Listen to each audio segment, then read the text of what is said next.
good morning and thank you for joining us.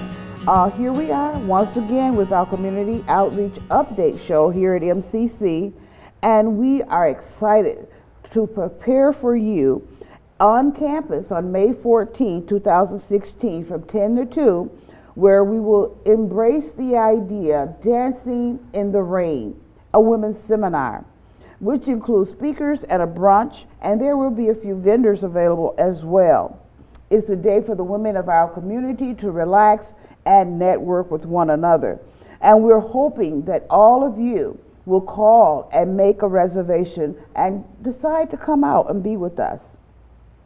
So today we have a very special guest here with us in the studio. She's our speaker for the afternoon. On that day, she will be speaking on the season spring. And that's none other than Miss Eileen Allen. And I see from her bio that she's worked at Every Woman's Place for over 29 years as a domestic sexual violence residential service case manager. She works diligently to end domestic and sexual violence both on a local and a state level. She's the owner of NIA Seminars. She's a poet as well as an author, and she enjoys basket designing and cooking. She believes in giving back to her community, whether it's monetary or volunteerism. So thank you, Mrs. Allen, for joining us today. May I call you Eileen? Yes. Thank you. What an impressive resume and for such a wonderful cause. We are very happy that you've taken time out of your busy schedule to join with us today. And as we prepare for the women's seminar, I just want to get some insight on how that topic, dancing in the rain, what thought comes to mind for you, and how does that help our community?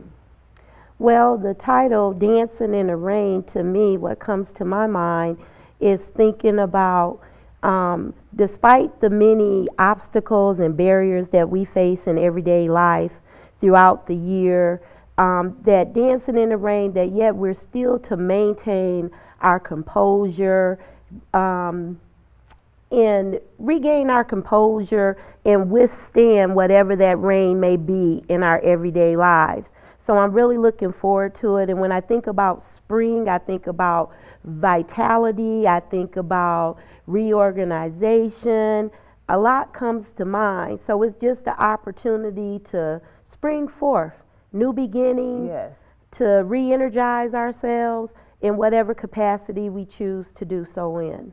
Oh, wonderful. Now, you know we're supposed to be in spring right now in Michigan, but of course we live in Michigan, and so we have to accept whatever little bit of, but even when it's cold, the sunshine does something to us, doesn't it? It does. It makes us look at the day, whether it's gloomy or whatever, but if that sun peeks through, then our spirit kind of builds up a little bit. Now, you talked about springing forward. Can you tell us exactly how does one pick themselves up and spring forward when there's so many things? And I bet you see this a lot, don't you? Yes, I do in my work every day. Well, first of all, we know that a lot of the elements we have no control over. So when we prepare ourselves for the changes of the season, we prepare ourselves, whether it's weatherization our homes. Spring comes, we get out there, we rake our leaves, we take down the plastic off of the windows, and we prepare to let the fresh air come in.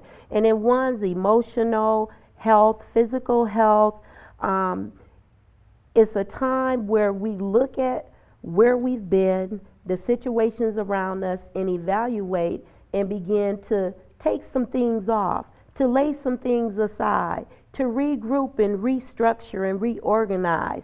It's an opportunity for us. We think about the animals, how they hibernate in the wintertime. Mm-hmm. And then when spring comes, that sun and the snow lifts, and you see the animals they come out of hibernation. And that's what we have to do. You know, it's good every now and then to take a break, to sit back and relax. But at some point, we have to get up, shake it off, yes, prepare ourselves for another day. And we have to remember that it is one day at a time. And with the rising of the sun, It's a new beginning every day. Yes. So we have to prepare ourselves on a daily basis. And it's okay to set goals and go back and revamp our goals and take another position. That's normal. That's life. Yes, yes. So when the ill wills of life come upon us, we look at our endurance and we say, hey, okay, I can learn from that, and this is how, if I'm ever faced with that again, this is how I will handle it. Oh, awesome. I just can't wait. And I bet those that are listening also have the same idea. I've got to get to that conference now. Are there any other projects in the community that you're currently working on? I know your schedule is pretty tight. My schedule is pretty tight. I do contract with Every Woman's Place, and I go out into the middle schools and the high schools, and I do a 3-day curriculum on teen dating violence. It's an interactive educational tool that's dealing with youth who are currently looking into getting into dating relationships, and those who are already in dating relationships, how to build healthy relationships, to know what they want in another person. So we're doing that. Our schedule is pretty full because we're nearing the end of the school year. Yes. So yes, and then on a state level, what we're doing is we're building leadership. We're trying to get more people into the arena, especially women of color, to work toward ending domestic violence. Oh yes, and that's such a touchy subject. We find that we can look at people on a daily basis and not know that there are more women in domestic violence or sexual assault victims than we can even imagine. Right. So the work that you do, we're excited for you, and we're happy that you've been doing it and so passionate about it for over 29 years. As we get ready, we're getting close to the end. I told you it goes really fast, but I want to take this opportunity to give you an opportunity to speak to the women in the community and explain to them why it's so important to stop and smell the roses. Every once in a while you have to, and why a seminar of this sort would be beneficial for them. This seminar is going to be a very engaging seminar, one where one can participate on an active basis. It's going to be something that is going to revitalize them. Number one, it's going to be a lifting of emotional, financial, environmental, intellectual, physical, social, and spiritual, as well as occupational areas of our lives. When we look at them 8 dimensions, then we have to look, everything coincides. Your mental health, your physical health is all very important in the everyday lives as you go about your way, whether it's on the job, off the job, at home with your family, whether it's working in your community or working in your local church. Everything connects, and we're going to enlighten you and give you techniques that you can use to enhance your everyday lives, that it won't be such a hustle bustle. Some of our days start at 5 a.m. and we don't settle down to after 11 p.m. Yes.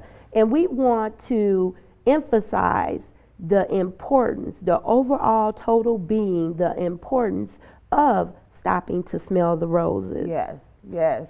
And so we thank you for this opportunity to share with us and the work that you're doing in the community. And I believe that it's important. One other thing I just want to bring to the forefront is that we as women are natural born caregivers. Right, and so we're so busy giving to so many other people and other things that we fail sometime to give to ourselves. Right. So with this in mind, with community outreach, we want to try and bring more programs like this to the community from the community outreach arena. And so that people will know that not only can we educate you for career advancement, we can also educate you for personal development as well. So it's been an opportunity to talk with you for about 14 minutes here, and I tell you, time just really goes too quickly for me. But do you have any last minute comments you'd like to leave with us? Yes, I would just like to say to the women of Muskegon County, on May 14th, get yourself together, come on out, come and be a part of this great seminar. I believe that it is will be the stepping stone to future enhancement among women. And remember, it's for you.